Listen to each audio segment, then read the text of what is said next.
Mi nombre es Francis Wheeler y tengo 34 años. La noche en que descubrí lo que mi madrastra realmente quería, estaba parada en un pasillo de hospicio sosteniendo un vaso de papel con café del vestíbulo. La puerta de la habitación de mi padre estaba abierta aproximadamente 4 pulgadas. La escuché antes de verla. Ella le había pedido a la enfermera que saliera por un minuto. Luego se inclinó sobre su cama y susurró lo suficientemente alto para que todo el pasillo lo captara. «Solo firma», dijo. «Ella peleará contigo para siempre por nada». Una pausa, luego la parte que nunca olvidaré. Yo soy la que se quedó. Mi padre estaba a 68 horas de morir. Apenas podía levantar su mano de la manta. Sobre su cama, una pequeña cámara parpadeaba con una luz roja constante, de la forma en que había parpadeado durante semanas. No grité, no solté el café. Solo me quedé allí y escuché. Lo que mi madrastra admitió en los siguientes 4 minutos es la razón por la que ahora le debe la herencia de mi padre $2.7 millones. Pero antes de que aplaudas, necesitas entender cómo una hija callada dejó que llegara tan lejos. Bienvenidos de nuevo a Calm Drama Stories, donde la gente común encuentra su equilibrio cuando la familia olvida su mejor versión. Si este tipo de historia te habla, deja un comentario y asegúrate de suscribirte. Déjame retroceder porque el pasillo es el final de la historia, no el comienzo. Trabajo como paralegal en Denver. Mi especialidad es litigios de herencias y sucesiones, que es una forma educada de decir que paso mis días viendo familias pelear por el dinero de personas muertas. Redacto las peticiones. Organizo las pruebas. Me siento a 2 pies detrás de la abogada mientras ella habla, y le paso la página correcta en el momento correcto. Soy buena en eso. También soy invisible en eso, y eso me convenía bien durante mucho tiempo. Las personas que me conocen me llaman callada. Mi antiguo jefe me llamaba estable. Mi padre me llamaba Franny, y lo decía como un cumplido. Hace 4 años, una firma en Colorado me ofreció más dinero del que Ohio me había ofrecido alguna vez. Así que empacó una Techback y conduje hacia el oeste, y le dije a mi papá que volaría a casa para cada festivo. Cumplí aproximadamente la mitad de ellos. Esa matemática me ha mantenido despierta más noches de las que admitiré en cámara. Aquí está lo que importa de mi trabajo. Sé lo que significa influencia indebida. Sé lo que es una relación confidencial. Sé las banderas rojas exactas que un tribunal busca cuando un hombre viejo enfermo firma algo que nadie esperaba que firmara. Sabía todo eso profesionalmente, de la forma en que un salvavidas sabe sobre ahogarse. Solo nunca imaginé que estaría parada en el agua yo misma, viéndolo suceder a mi propio padre con un vaso frío de café de vestíbulo enfriándose en mi mano. Así que no lo vi venir. Pero una vez que comenzó, supe exactamente lo que estaba mirando. Mi padre era Raymond Wheeler, y construía cosas para ganarse la vida. Comenzó con un camión y una pila de paneles de yeso en 1978. Para cuando tenía 60 años, era dueño de una empresa de suministros de construcción que servía a la mitad de los contratistas del condado. La vendió por un precio justo, pagó la casa y puso el resto en algún lugar seguro. Nunca presumió del número. Solo dijo que estaba cómodo. Reno era un hombre cálido de la forma en que los padres de la televisión son cálidos. Mostraba amor arreglando tus frenos y negándose a aceptar dinero para gasolina. Mostraba preocupación quedándose callado y frotándose la nuca. Cuando mi madre murió cuando yo tenía 19 años, él y yo aprendimos a ser una pequeña y cuidadosa familia de 2. Tenía un dicho. Lo usaba sobre herramientas, sobre dinero, sobre personas en las que confiaba. Pongo las cosas donde pertenecen, Franny. El verano antes de que se enfermara, lo dijo de nuevo por teléfono de la nada. Me dijo que había estado organizando su papeleo. Dijo que había una carpeta con mi nombre y que la había puesto donde pertenecía. Yo estaba conduciendo cuando lo dijo. Dije, claro, papá, suena bien. Y cambié el tema a su jardín. He reproducido esa llamada telefónica más veces de las que puedo contar. No pregunté qué carpeta. No pregunté dónde. Tenía 30 años y estaba ocupada y segura de que habría tiempo para carpetas más tarde. Esa carpeta va a importar más que casi cualquier otra cosa en esta historia. Pero no lo entendería hasta otro año, mucho después de que el hombre que la etiquetó ya no pudiera decirme dónde estaba. Diana entró en nuestras vidas 8 años antes del pasillo. Era gerente de una oficina dental, 50 entonces, divorciada, organizada de una forma que mi padre admiraba. Ella mantenía su calendario. Etiquetaba el estante de las especias. Hacía que la casa funcionara a tiempo. Y después de años de que mi padre comiera cereal para la cena, eso se sentía como una amabilidad. Quiero ser justa con ella porque esta historia no funciona si te miento. Diane no era perezosa. Cuando llegó el diagnóstico de mi padre, ella no huyó. Lo llevaba a quimioterapia a las 6 de la mañana. Se sentaba durante las malas noches, las que tenía en el balde y los sudores fríos. Aprendió los nombres de sus medicamentos y el horario de cada uno. Durante aproximadamente un año, fue exactamente lo que un hombre enfermo necesita. Me dije a mí misma que eso era suficiente. Me dije a mí misma que yo podía ser la hija que llamaba los domingos porque Diane era la esposa que aparecía todos los días. Pero en algún lugar de esos 8 años, una creencia había echado raíces en ella, callada y dura. Ella creía que quedarse era lo mismo que ganarse. Creía que cada cazuela y cada silla de hospital tenían un precio y que la factura vencería de la herencia de mi padre. Ella también tenía un hijo. Su nombre era Garrett, y él lo creía aún más fuerte que ella. No vi esa creencia claramente en ese entonces. Veía a una mujer cansada doblando toallas. Veía cuidado. Lo que no podía ver desde 1000 millas de distancia era que el cuidado y la propiedad habían empezado a verse idénticos para ella y que había comenzado a tratar a mi padre menos como un esposo y más como un activo que estaba protegiendo de mí. La enfermedad duró 14 meses. Las últimas 3 semanas fueron hospicio. Durante el primer año, podía contactar a mi padre fácilmente. Llamaba el domingo y él contestaba y hablábamos de nada durante 20 minutos. Ese era nuestro lenguaje. Nada hablado cómodamente entre dos personas que se amaban. Luego las llamadas empezaron a ir al buzón de voz. Cuando lograba comunicarme, Diane usualmente estaba en la línea en menos de 1 minuto. «Está cansado, Francis», decía. «Necesita descansar. No lo alteres». Sonaba razonable. Esa es la cosa sobre el aislamiento. Siempre llega disfrazado de protección. Le enviaba mensajes de texto a mi papá y Diane respondía desde su teléfono. Decía que iba a visitarlo y las fechas nunca funcionaban del todo. Siempre había un procedimiento, una mala semana, un doctor que decía sin visitas. Lo permití. Quiero ser honesta sobre eso. Estaba ocupada y culpable. Y era más fácil creer en la mujer de la casa que pelear con ella desde Denver. Para cuando entró en hospicio, no había tenido una conversación real con mi padre en casi 2 meses. No sabía lo delgado que se había puesto. No sabía que había dejado de leer. Me enteré más tarde de que Diane le había dicho al personal que ella era su único contacto. No lo era. Yo también estaba listada, segunda en su propia letra. Alguien simplemente nunca llamó al segundo número hasta que alguien lo hizo. Una enfermera que nunca había conocido decidió que el silencio alrededor de mi padre había empezado a oler mal. Ella sería la razón por la que llegué a ese pasillo. Pero antes de contarte sobre Carol, tienes que entender lo que ella estaba viendo. Carol Bishop había sido enfermera de hospicio durante 19 años. Me dijo más tarde que aprendes a leer una habitación de la forma en que un marinero lee el cielo. Lo que leyó en la habitación de mi padre la inquietó durante semanas. Notó que las visitas eran gestionadas. Viejos amigos llegaban y Diane los recibía en la puerta y se iban sin entrar. Notó que el teléfono junto a la cama había sido movido fuera del alcance de mi padre al alféizar de la ventana. Notó los papeles. Había una carpeta en la mesa lateral que no era médica. Había formularios con pequeñas pestañas de colores, del tipo que dicen «firma aquí». Vio a Diane deslizarlos más cerca de mi padre y lo vio girar su cara. Notó al hombre también, Garrett. Venía por las tardes y hablaba bajo con su madre en el pasillo, y nunca una vez sostuvo la mano de mi padre. Carol había visto familias llorar de 100 formas feas. El duelo no era lo que la preocupaba. El duelo es ruidoso y desordenado y humano. Esto era callado y organizado y dirigido. Una tarde, escuchó a Diane decir a través de la puerta entreabierta: «Ray, solo necesitamos esto hecho antes de que pase nada». Escuchó a mi padre decir: «Franny, solo mi nombre». Como una pregunta, como un hombre alcanzando algo que no podía encontrar. Carol revisó el expediente esa noche. Vio un segundo contacto de emergencia escrito en la letra temblorosa de un viejo con un código de área de Denver. No le dijo nada a Diane. Me dijo más tarde que algún instinto la mantuvo callada. En cambio, escribió el número en el dorso de su propia mano con bolígrafo y lo llevó a casa.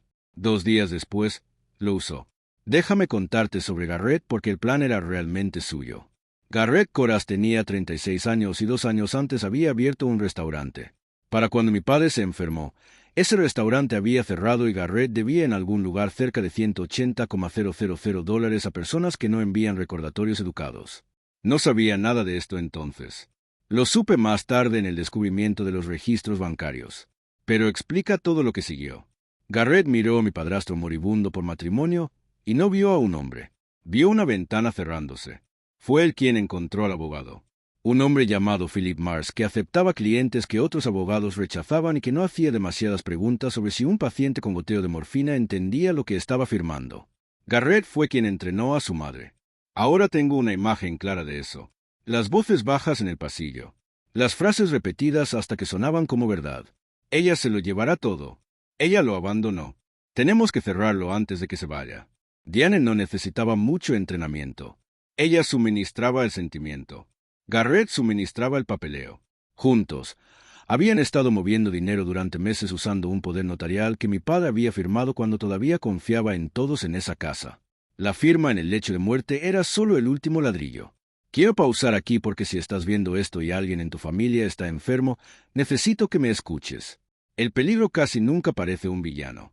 Parece una persona cansada con una carpeta diciendo, solo deberíamos ocuparnos de esto ahora. Si un familiar enfermo de repente está haciendo pedido que firme cosas y te está manteniendo a distancia, ese es el momento de hacer preguntas en voz alta. Por favor, no esperes de la forma en que yo esperé. La llamada llegó un martes a las 9 de la noche desde un número que no conocía. ¿Es esta Frances Wheeler?, dijo la voz. La hija de Raymond Wheeler. Dije, sí. Mi estómago ya lo sabía antes que mi cerebro. Mi nombre es Carol. Soy enfermera en el hospicio de tu padre. Hizo una pausa. Él te tiene listada como contacto. No creo que nadie te haya estado llamando. Me senté en el piso de mi cocina. ¿Qué tan malo? Dije días, dijo ella suavemente. Tal vez menos. Luego su voz cambió, cuidadosa y deliberada. Francis, necesito decirte algo y necesito que te mantengas calmada. Hay papeles aquí. Tu madrastra le está pidiendo que firme cosas. No creo que él las entienda. La cocina se quedó muy callada. Él sigue diciendo tu nombre, dijo Carol. No recuerdo empacar. Recuerdo la autopista, oscura e interminable, y mis propias manos a las 10:02, y el reloj del tablero contando horas que no podía recuperar. Conduje 14 horas seguidas. Me detuve una vez para gasolina y un café que no bebí. Todo el camino, mi cerebro de paralegal corría su lista de verificación, fría y clara bajo el pánico. Relación confidencial, cambio repentino, capacidad disminuida, presión para firmar. Cada casilla que mi trabajo me había enseñado a buscar. Mi propio padre estaba marcando una por una, a 1000 millas delante de mí. Me dije a mí misma que estaba exagerando. Me dije a mí misma que Diane solo estaba estresada. Entré en ese estacionamiento del hospicio un poco después de las 11 la noche siguiente. Compré un vaso de café en el vestíbulo porque mis manos necesitaban algo que sostener. Luego caminé por un pasillo silencioso hacia una puerta que estaba abierta aproximadamente 4 pulgadas. Y la escuché decirlo. Quiero que veas el pasillo de la forma en que yo lo vi. Era el tipo de limpio que solo existe en lugares donde la gente muere. Piso pálido, luz suave, un carrito estacionado contra la pared con pequeños vasos de pastillas. El café estaba tibio en mi mano. La tapa no encajaba bien. La puerta de la habitación de mi padre estaba abierta aproximadamente 4 pulgadas. Y a través de esa abertura podía ver el pie de la cama y el poste metálico del soporte de suero. Arriba en la esquina cerca del techo, la pequeña cámara parpadeaba con su única luz roja. Mi padre y Diane habían puesto esa cámara meses atrás para que ella pudiera revisarlo desde la cocina. Un monitor de bebé para un hombre adulto. Nadie lo había apagado nunca. Estaba a punto de empujar la puerta para abrirla cuando escuché la voz de Diane baja y segura. Solo firma, dijo. Ella peleará contigo para siempre por nada. Mi mano se detuvo en la puerta. Yo soy la que se quedó. He pasado toda mi carrera alrededor de personas en los peores momentos de sus vidas. He aprendido una cosa que me ha salvado más de una vez. Cuando algo terrible está pasando, la reacción más ruidosa casi nunca es la más fuerte. Así que no empujé la puerta y grité. No tiré el café. Me quedé en ese pasillo y me obligué a respirar. 1, 2, 3.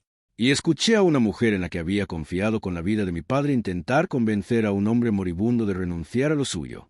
Luego miré hacia esa pequeña luz roja y entendí que todavía estaba grabando y empujé la puerta para abrirla. Diane se enderezó rápido cuando me vio. El bolígrafo estaba en su mano. Francis, viniste. Intentó que sonara como bienvenida. Salió como una acusación.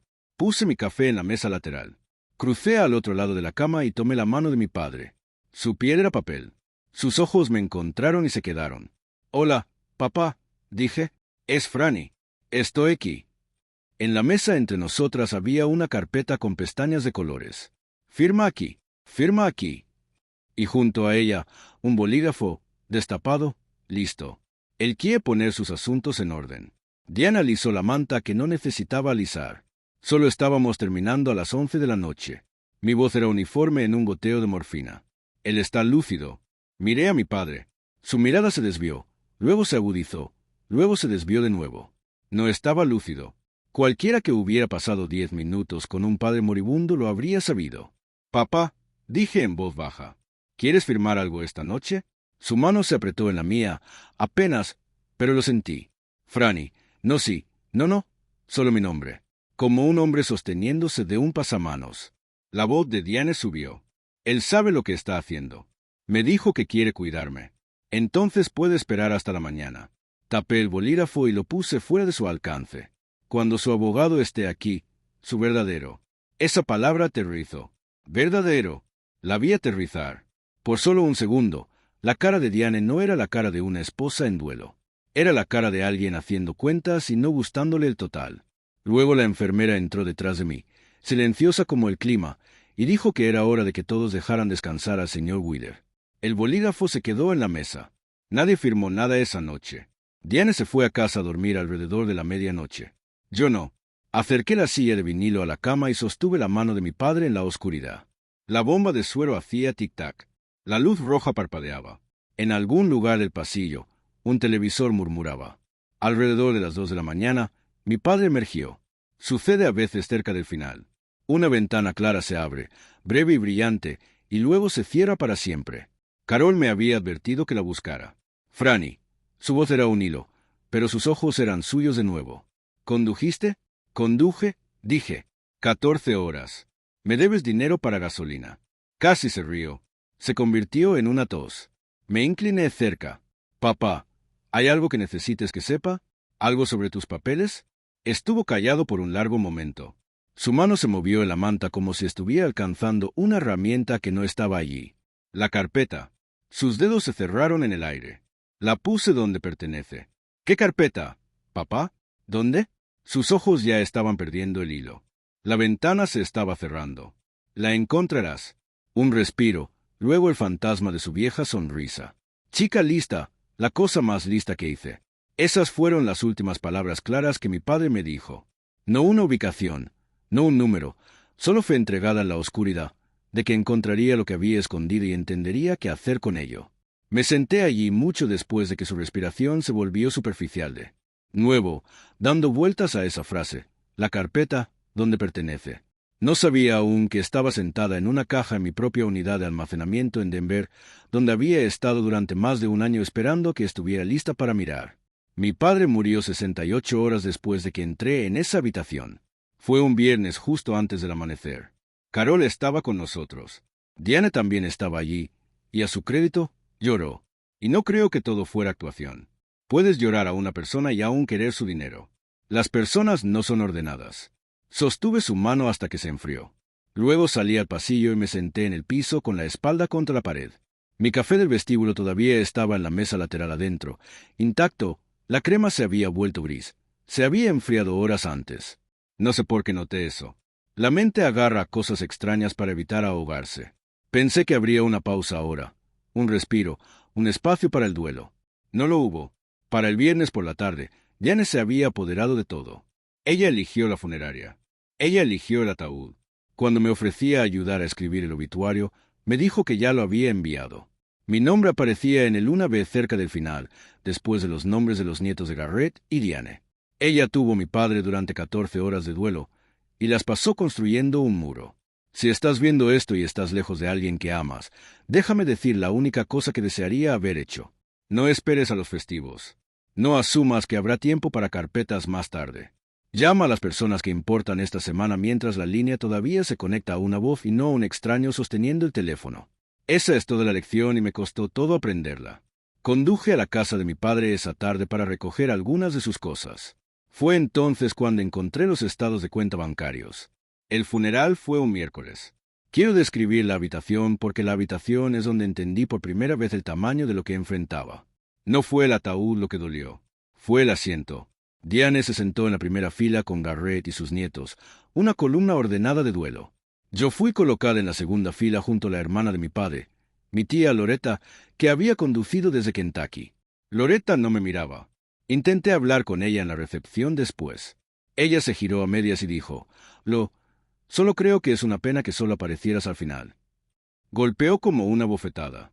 En Loretta llamaba cada semana. Diane estaba aquí, dijo, cada día mientras tú estabas en Denver. Allí estaba. La historia que Diane había estado contando durante 2 años, repetida ante mí en la boca de mi tía como escritura sagrada. Miré alrededor de la habitación y lo vi en todas partes. Los asentimientos fríos, las conversaciones que se detenían cuando me acercaba. Diane había pasado 2 años preparando a este público, y el funeral era la noche de estreno. Ella se movía por la habitación como una viuda y una ganadora a la vez. En un momento, tocó mi brazo y dijo, suavemente suficiente para que solo yo pudiera oírlo. Deberíamos hablar pronto, Francis, sobre la herencia. Tu padre quería que las cosas se mantuvieran simples. Simples. Había escuchado esa palabra en suficientes deposiciones para saber lo que significaba. Significaba callado. Significaba rápido. Significaba antes de que alguien haga preguntas. Sonreí.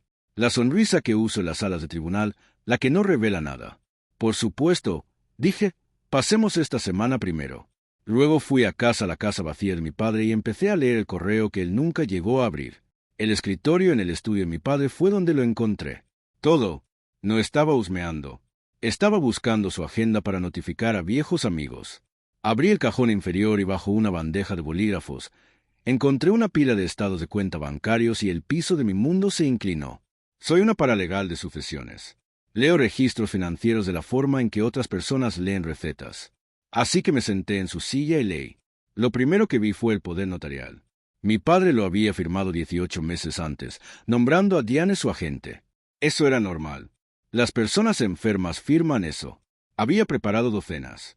Lo segundo que vi fue lo que ella había hecho con él. Durante los 6 meses anteriores, el dinero se había movido. Una cuenta de corretaje retitulada $40,000, luego 60, luego 30, transferida a una cuenta que no reconocía, con el nombre de Garrett en el memo de enrutamiento. Una línea de crédito abierta contra la casa, y debajo de todo, en un sobre Manila nuevo, estaba el documento del hospicio, el que ella había querido que firmara. El nombre de Philip Mars estaba en el membrete. Era una escritura, transfiriendo la casa a Diane directamente, saltándose todo. Me senté muy quieta y escuché su voz de nuevo, de la forma en que escuchas una canción que no puedes apagar. Solo firma. Yo soy la que se quedó. Luego fui a buscar una cosa más. La carpeta, la que tenía mi nombre en su letra mayúscula bloqueada. Franny, la que juró que había puesto donde pertenecía. No estaba en el escritorio. No estaba en la caja fuerte. No estaba en ningún lugar de esa casa. Revisé 3 habitaciones antes de admitir la verdad. Diana había estado en esta casa durante 2 años. Si una carpeta con mi nombre hubiera estado aquí, ya no estaba aquí ahora. Pasé toda esa noche en la mesa de la cocina de mi padre con un bloc legal construyendo una línea de tiempo. Es lo que hago. Cuando tengo miedo, hago un gráfico. Para la mañana, el gráfico contaba una historia. Y la historia no era impulso. Era una campaña. Hace 18 meses, mi padre firmó el poder notarial.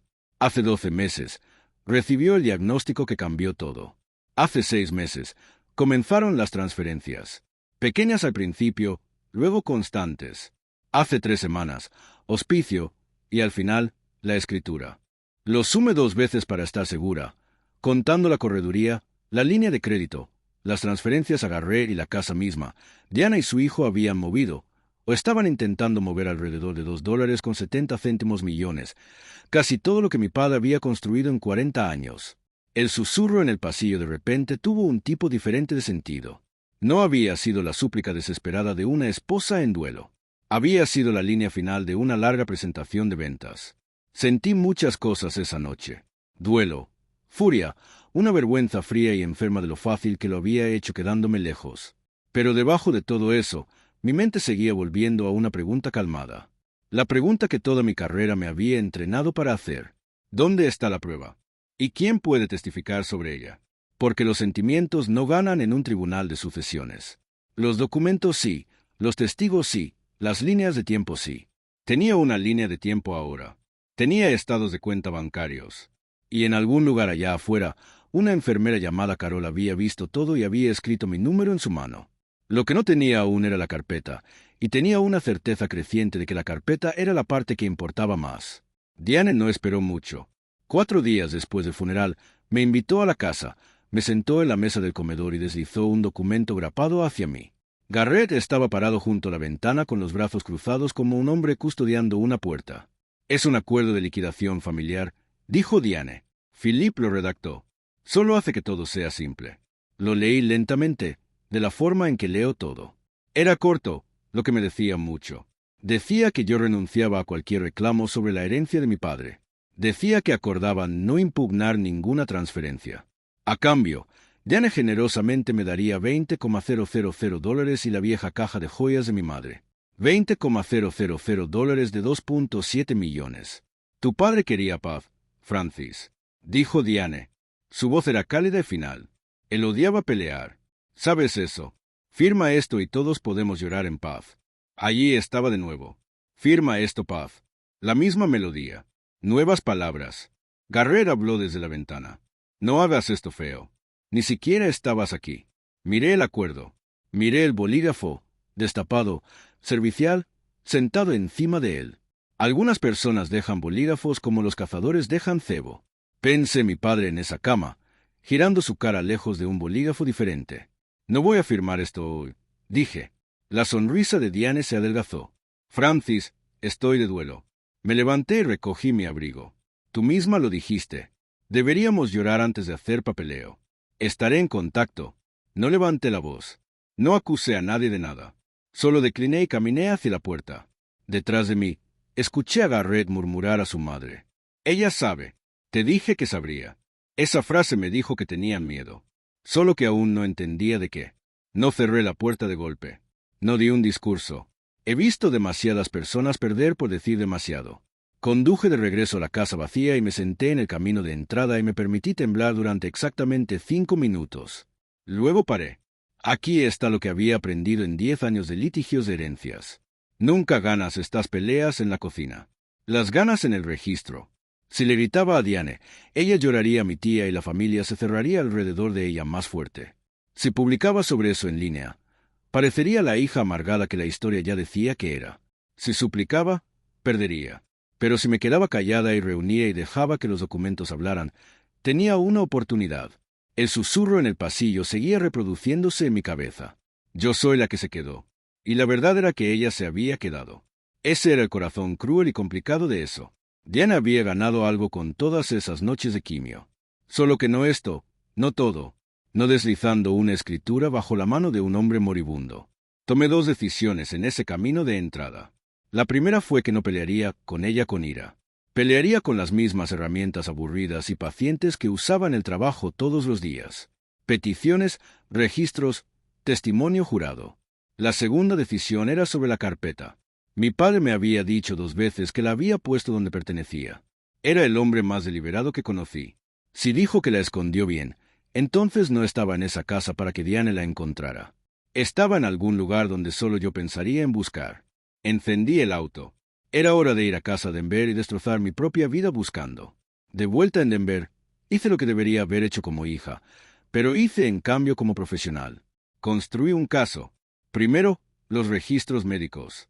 Solicité el expediente de hospicio de mi padre y sus registros hospitalarios que un familiar cercano pueda hacer. Llegaron en un sobre grueso y leí cada página. La imagen que pintaban era clara y despiadada. En las últimas 72 horas, mi padre estaba en una dosis de morfina que las notas describían como significativa. Había entradas sobre confusión. Había entradas sobre que no reconocía al personal. Una enfermera, Carol, había escrito una línea cuidadosa. El paciente parece angustiado durante discusiones financieras familiares. Un paciente así no puede firmar legalmente una escritura. La capacidad no es un estado de ánimo. Es un estándar y él no lo cumplía. Segundo, la línea de tiempo. Alineé las transferencias contra las fechas de su declive. El dinero empezó a moverse justo alrededor del tiempo en que su mente empezó a fallar. Ese es el patrón que los tribunales están entrenados para atrapar. Tercero, la relación. Diane era su esposa y su cuidadora y su poder notarial, todo al mismo tiempo. En mi mundo, eso es lo que llamamos una relación confidencial. Cuando una persona en esa posición termina con el dinero, la ley hace algo importante. Invierte la carga. Normalmente, si acusas a alguien de influencia indebida, tienes que probarlo. Pero cuando un cuidador de confianza se beneficia de un cambio repentino de una persona enferma, el tribunal presume influencia y les hace probar que no hicieron nada malo. Leí esa regla 100 veces en mi carrera. Nunca una vez la sentí de la forma en que la sentí ahora, sentada en el piso de mi apartamento con el expediente de mi padre en mi regazo. Diane iba a tener que explicarse. No yo. Encontré la carpeta un domingo y casi la paso por alto. Había estado revisando mi apartamento durante una semana. Armarios, cajones, la caja de archivos bajo mi cama. Nada. Luego recordé la unidad de almacenamiento que renté cuando me mudé por primera vez a Denver, la que pagaba y nunca visitaba. Conduje allí en una tarde gris y enrollé la puerta metálica. Adentro estaban las cajas de mi mudanza, 4 años intactas. Y encima de una de ellas había una caja de envío de tarifa plana con matasellos de Ohio fechada 13 meses antes. La recordé entonces de la forma en que recuerdas un sueño. Había llegado durante una semana brutal en el trabajo. Mi padre me había enviado algo y dijo que estaba en camino. Me dijo que lo mantuviera seguro. La había metido en la unidad de almacenamiento sin abrir con la intención de ocuparme de ella más tarde. Más tarde había tomado 13 meses y un funeral. Me senté en el piso de concreto frío y la abrí. Adentro había una carpeta manila. En el frente, en las letras mayúsculas bloqueadas de mi padre, una palabra: Franny. Mis manos no estaban firmes.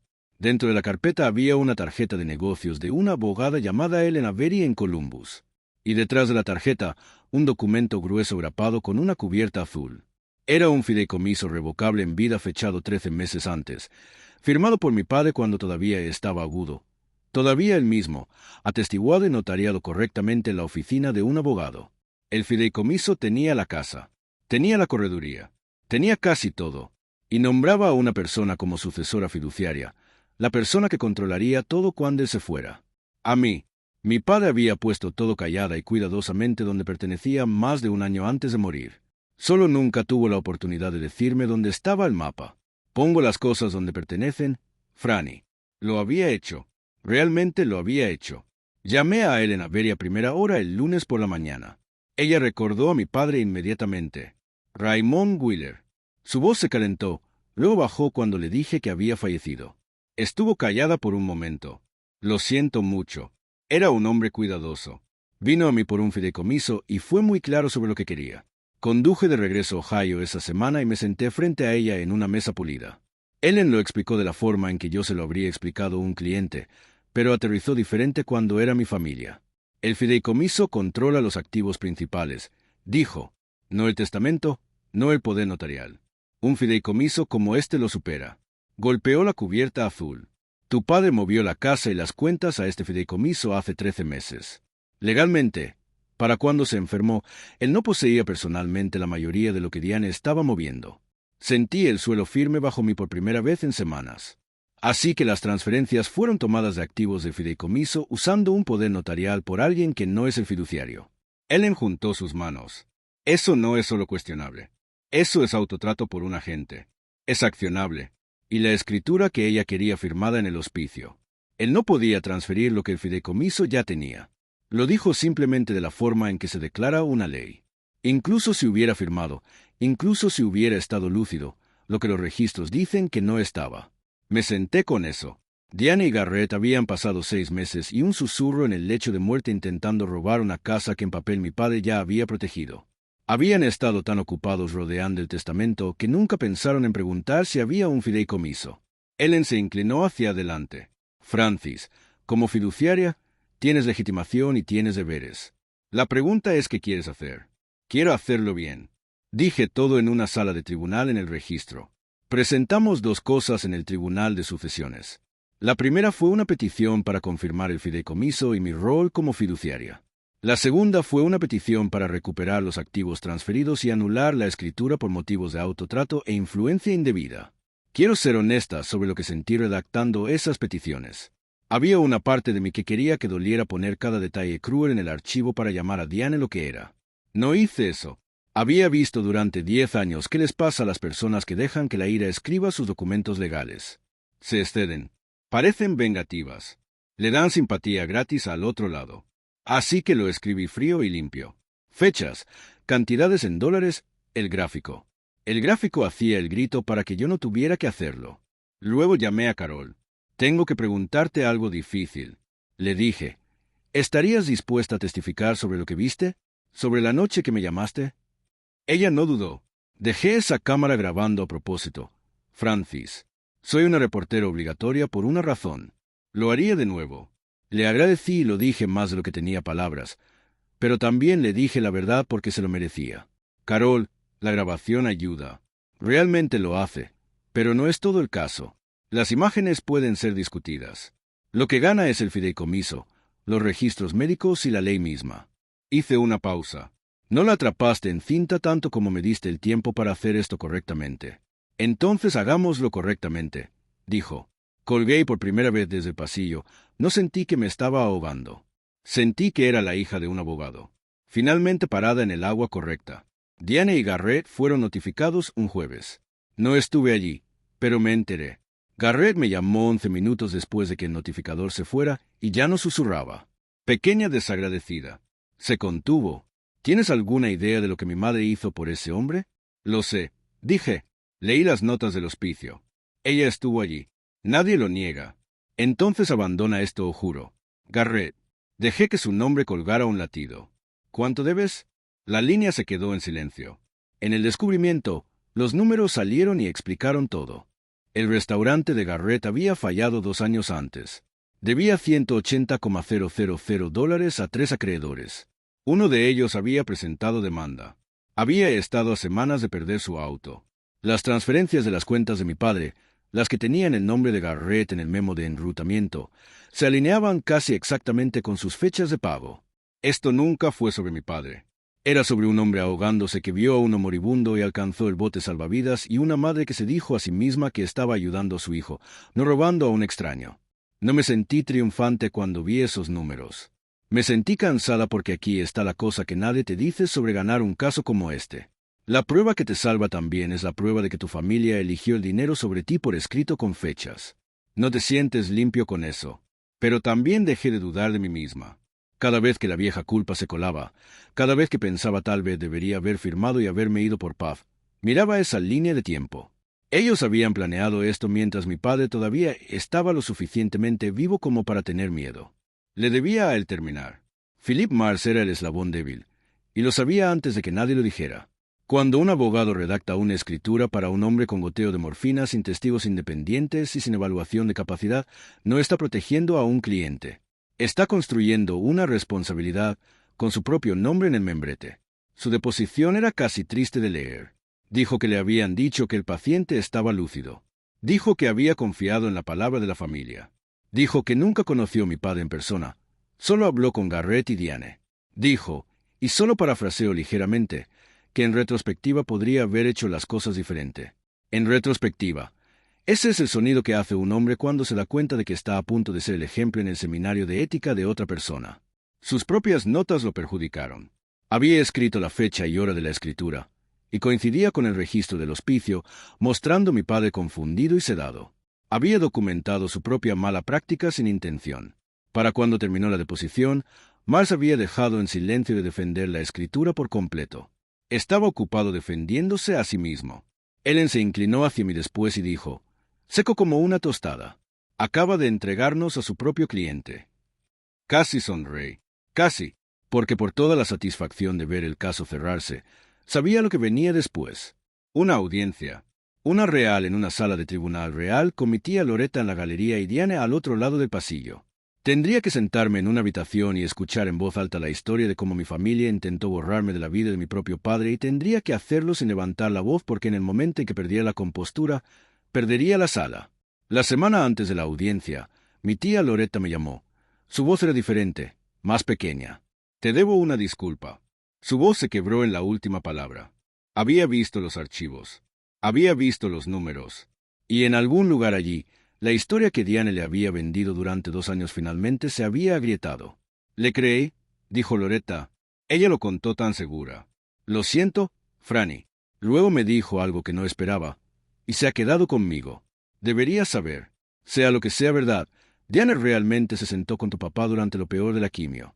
Estuve allí algunas de esas noches. Sostuvo el balde. Le cantaba cuando no podía dormir. Loretta hizo una pausa. Esa parte fue real. Me senté con el teléfono contra mi oído y dejé que eso fuera verdad porque lo era. Esta es la parte de la historia que no puedo hacer simple para ti y no intentaré. La mujer que susurró solo firma sobre mi padre moribundo también había sostenido su cabeza durante las peores noches de su vida. Ambas cosas sucedieron. Ambas cosas eran ella. Había ganado gratitud. No había ganado el derecho a tomar todo deslizando papel bajo la mano de un hombre sedado. Decidí esa semana lo que no haría. No intentaría dejarla sin nada. El fideicomiso de mi padre le daba una porción justa, un legado real, la casa que él quería que ella tuviera por el resto de su vida. No pelearía eso. Él lo había elegido a propósito. Solo desharía lo que ella había robado. Ni $1 más. Creo que esa decisión es la única razón por la que pude caminar a esa sala de tribunal calmada. No estaba allí para destruirla. Estaba allí para poner las cosas de vuelta donde pertenecían. La audiencia fue un martes en marzo en una sala de tribunal de sucesiones que olía a papel viejo y cera de piso. Había estado en habitaciones como esta 100 veces por trabajo. Nunca me había sentado en la mesa yo misma. Ellen se sentó a mi lado. Al otro lado del pasillo estaban Diane Garrett y su abogado. Un hombre con aspecto cansado que claramente había leído el archivo y claramente deseaba no haberlo hecho. En la galería, mi tía Loretta se sentó en la segunda fila de mi lado. Me dio un pequeño asentimiento estudioso. En la mesa frente a mí había 3 cosas arregladas en orden. El fideicomiso con su cubierta azul, el expediente médico y una carpeta de estados de cuenta bancarios con pequeñas pestañas de colores, el mismo tipo de pestañas que Diane había usado en su escritura. Había elegido esas pestañas a propósito. La jueza era una mujer en sus 60 con gafas de lectura y sin paciencia para teatro.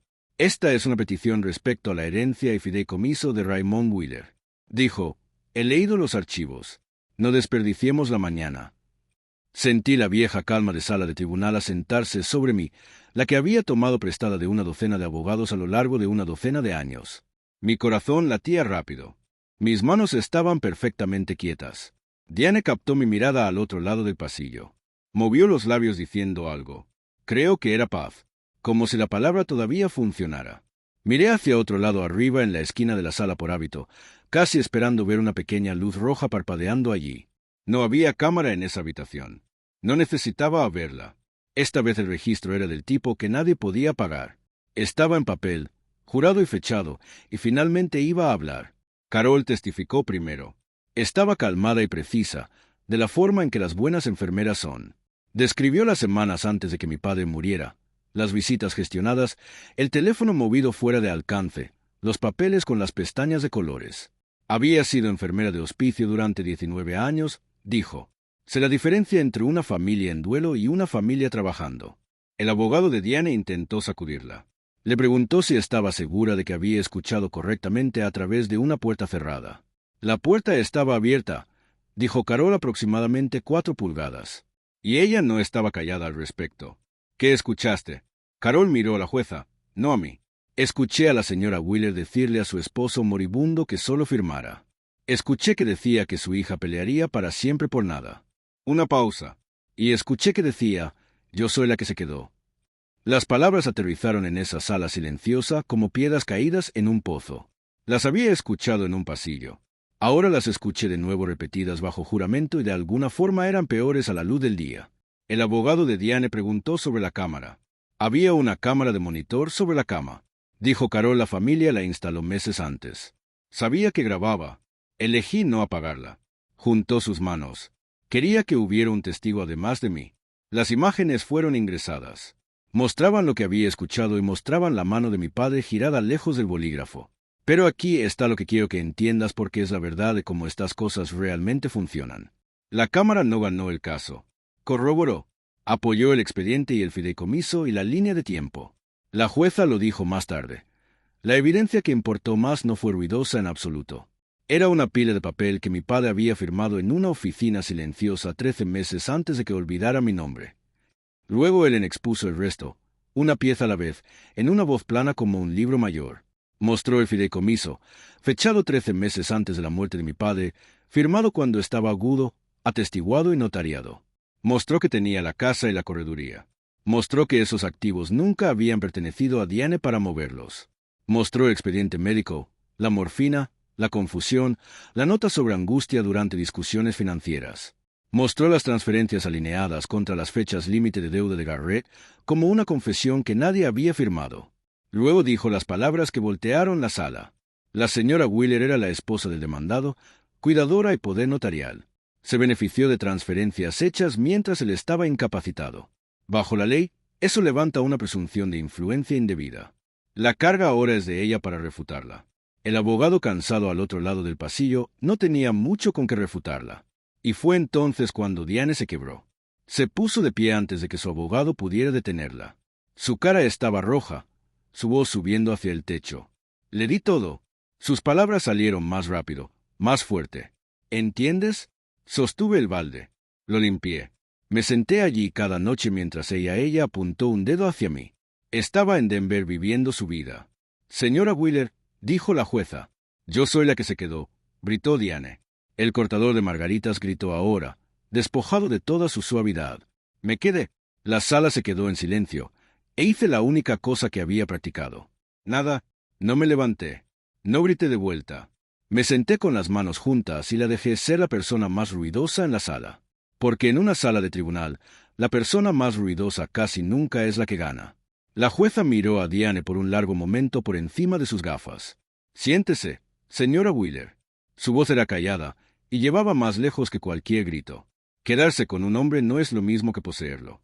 Cuando fue mi turno de hablar, lo mantuve corto. Había visto demasiadas personas perder por decir demasiado. Me levanté. Miré a Diane, no con odio, sino llanamente, de la forma en que miras el clima. Te quedaste con él, dije. Eso fue real y estoy agradecida por ello. Él quería que estuvieras cuidada y su fideicomiso hace eso. Ella parpadeó. Se había preparado para un ataque. No sabía qué hacer con la verdad. Dejé que las siguientes palabras se sentaran al descubierto sin prisa. Pero te quedaste con él. Nunca firmaste con él. La sala estaba muy quieta. Él puso las cosas donde pertenecían un año antes de todo esto. Solo confió en mí para encontrarlas. Me giré hacia la jueza. Así que eso es todo lo que le pido al tribunal que haga. Poner las cosas de vuelta donde él las puso. Luego me senté. La jueza no necesitó mucho. Encontró que el fideicomiso controlaba los activos principales. Encontró que la escritura era inválida, firmada por un hombre sin capacidad. Encontró que las transferencias hechas bajo el poder notarial eran autotrato y ordenó que se revirtieran y se cargaran. Cuando los contadores terminaron las cuentas, el número que volvió al fideicomiso de mi padre lejos de Diane y Garrett era justo más de $2.70 millones, el mismo número hacia el que Diane había susurrado en ese pasillo. Devuelto completo a donde mi padre había querido. No aplaudí. No había nada que aplaudir. Solo miré hacia abajo la cubierta azul del fideicomiso en la mesa frente a mí, al trabajo cuidadoso y deliberado de un hombre cuidadoso y deliberado, y pensé muy claramente, una frase. La encontré, papá. Encontré donde pertenecía. Las consecuencias llegaron rápido y calladas, de la forma en que las consecuencias reales usualmente lo hacen. Sin fuegos artificiales, solo puertas cerrándose. A Garrett se le ordenó reembolsar los fondos rastreados a sus cuentas.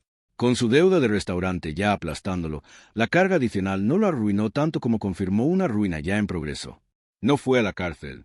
Esto era civil, no criminal.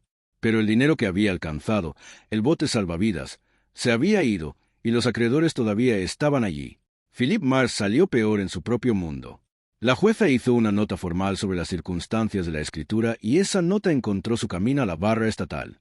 No fue expulsado de inmediato, pero habría una revisión y un hombre que construye su práctica en los casos que otros abogados rechazan no puede permitirse una revisión. Diane se sentó durante todo sin hablar de nuevo. El fuego se había apagado en ella en la sala de tribunal, y lo que quedaba debajo se parecía mucho al agotamiento. La actuación había terminado. No quedaba público para quien interpretara a la viuda. La tía Loretta me encontró en el pasillo después. Me abrazó fuerte y dijo, «Tu papá estaría orgulloso, no del dinero, de cómo lo hiciste». Me aferré a eso porque la verdad es que no había ganado de la forma en que la parte enojada de mí una vez quiso ganar. No había destruido a nadie. No había gritado.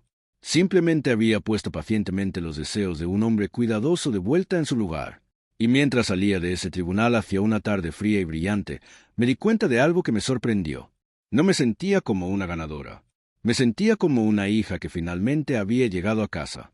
Liquidar la herencia tomó otros 4 meses. Como fiduciaria, lo hice de la forma en que mi padre hacía todo, cuidadosamente en papel, donde pertenecía. Diane se quedó con lo que el fideicomiso realmente le dio. Mi padre no la había dejado sin nada y yo no intenté. Ella tenía derecho a vivir en la casa por el resto de su vida y un legado real además. Él había elegido eso mientras estaba lúcido y honré cada palabra. La gente me pregunta a veces por qué no me lo llevé todo después de lo que ella hizo. La respuesta es simple. Tomar todo me habría convertido en la cosa que ella me acusó de ser, una persona que trata a una familia como una venta de garaje. Mi padre sostenía al portador del balde en su corazón, incluso al final. No iba a anular la misericordia del hombre muerto solo porque estaba enojada. Así que Diane se quedó en la casa. No somos amigas. Nunca seremos amigas. Pero ella tiene lo que él quería que tuviera y ni un dólar más. Los 2.7 millones volvieron al fideicomiso y luego donde las instrucciones de mi padre los enviaron. Algo a mí, algo a una beca en la escuela de oficios donde aprendió a leer un plano a los 17. Él había establecido eso también, calladamente, de la forma en que hacía todo. Pienso en esa beca más de lo que pienso en mi parte. En algún lugar cada año, un chico con grasa bajo las uñas recibe un poco de ayuda porque un hombre cuidadoso puso las cosas donde pertenecían. Establecí un límite con Diane y lo dije una vez en un solo correo electrónico que ella podía leer tantas veces como quisiera. Le dije que el asunto legal estaba cerrado, que ella tenía lo que mi padre pretendía y que no discutiría más sobre ello. Le dije que le deseaba paz y le dije claramente que no estaríamos en las vidas de la otra. Sin drama, sin carta larga, solo una línea limpia dibujada una vez y mantenida. La tía Loretta y yo hablamos cada domingo ahora. Hablamos de nada cómodamente de la forma en que solía hablar con mi papá. No es lo mismo, pero es algo. Y no dejo que la línea se quede callada nunca más. Carol y yo nos enviamos una tarjeta cada año en el aniversario de la noche en que marcó un número escrito en el dorso de su mano. Unas semanas después de que todo terminara, me senté en mi propia mesa de cocina en Denver con un vaso fresco de café. No café del vestíbulo enfriándose en un pasillo de hospicio. Café real en mi propia taza, todavía tibio. Bebí todo. Fue la primera vez en mucho tiempo que me permití sentarme quieta sin un gráfico frente a mí. Si hay una cosa que aprendí parada en ese pasillo con café frío en mi mano, es esto. Quedarse no es lo mismo que tener derecho. Y las personas que te aman calladamente confiarán en ti para encontrar lo que escondieron mucho después de que ya no puedan señalar el camino. Esa es mi historia. Una enfermera que notó una carpeta que mi padre envió antes de que olvidara mi nombre. Si esto te recordó verificar una directiva de atención médica o visitar a alguien que está siendo mantenido demasiado callado, hazlo hoy. Deja un comentario, dale a suscribirse y te veré en la siguiente.